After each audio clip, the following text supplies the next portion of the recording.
قربا، یعنی عورتوں میں جو تمہیں اچھی لگے تم نکاح کرو، 2 2 3 3 4 4 فرمانے خدا بندی ہے، لیکن اس میں کنڈیشن ہے نا، خدا کا فرمان ہے تو نکاح کرنا ہم پر کیا ہوا؟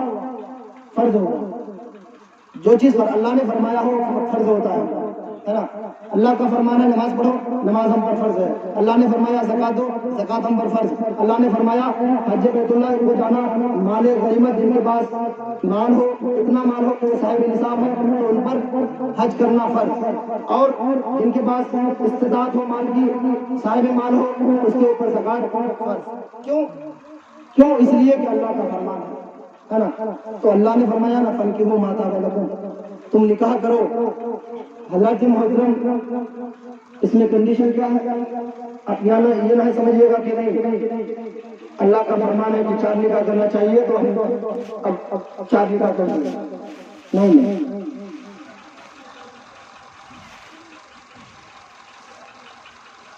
جب آپ نکاح کرتے ہیں، نکاح کے لیے نان و نفقہ و سوگنا، اس کے ساتھ مہر جو آپ پر واجب ہے، یہ اگر آپ دینے کی طاقت ہے، قوت ہے، صلاحیت ہے تو آپ ایک نکاح کر سکتے ہیں۔ گھر ہے، رہنے کے لیے مکان ہے تو ایک نکاح کر سکتے ہیں، اور زیادہ مکان ہے آپ کے پاس تو آپ 2 نکاح کیجئے، لیکن کب؟ جب آپ دونوں بیویوں کے ساتھ برابری کا سلوک کریں گے تب۔ اور یہ آپ کو پتا ہونا چاہیے کہ نہیں میں نکاح کرنے کے بعد دونوں کے ساتھ برابر سلوک کروں گا۔ اگر 1 روپے کی بھی کمی کسی بیوی کے ساتھ آپ نے کر دیا تو آپ کی بخشش نہیں ہوتی ہے نا۔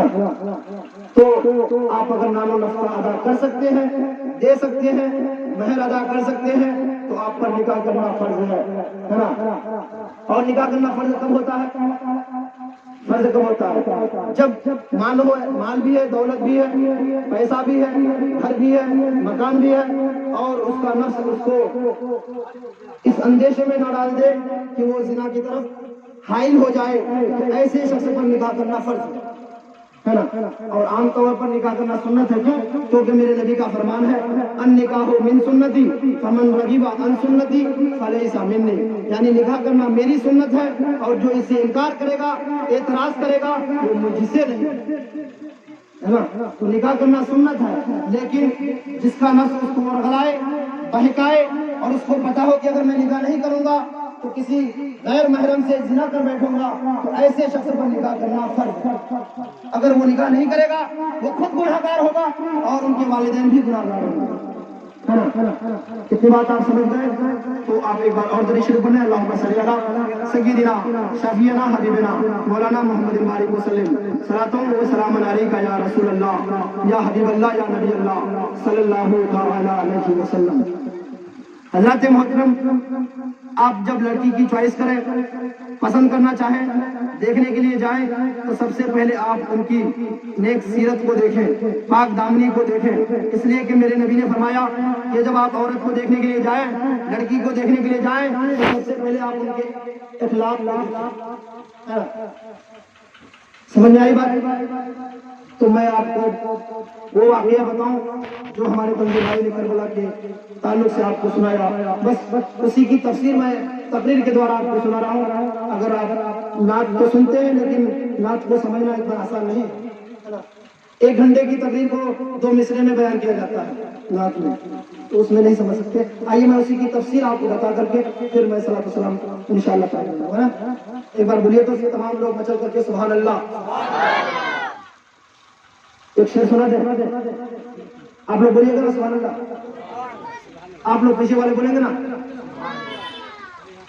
امام حسین کی ہمت پر شیر خدا کو ناز ہے، امام حسین کی ہمت پر شیر خدا کو ناز ہے، اس نواسے رسول پر محمد مصطفیٰ کو ناز ہے۔ سجدہ تو سب نے کیا، اے میرے امام تیرا نیا انداز ہے، تو نے وہ سجدہ کیا جس پر خدا کو ناز ہے، تو نے وہ سجدہ کیا جس پر خدا کو ناز ہے۔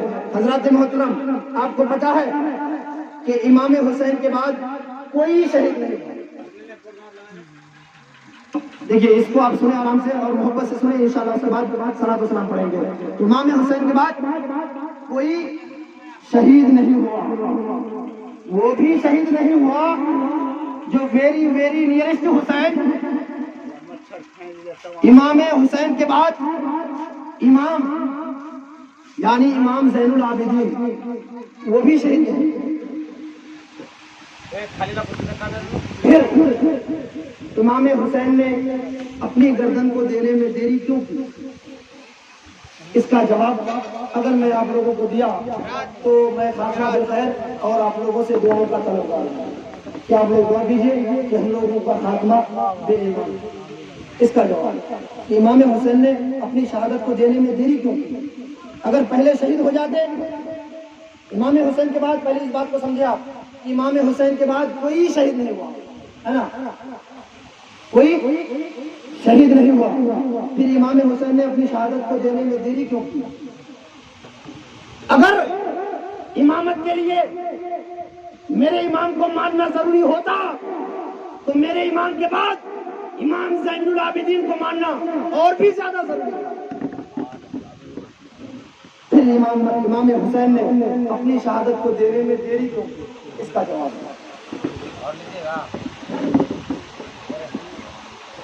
تم نے تو اہل بیت کو پہچانا ہی نہیں، جیسا ہو ایسا امام حسین کو سمجھتے ہو۔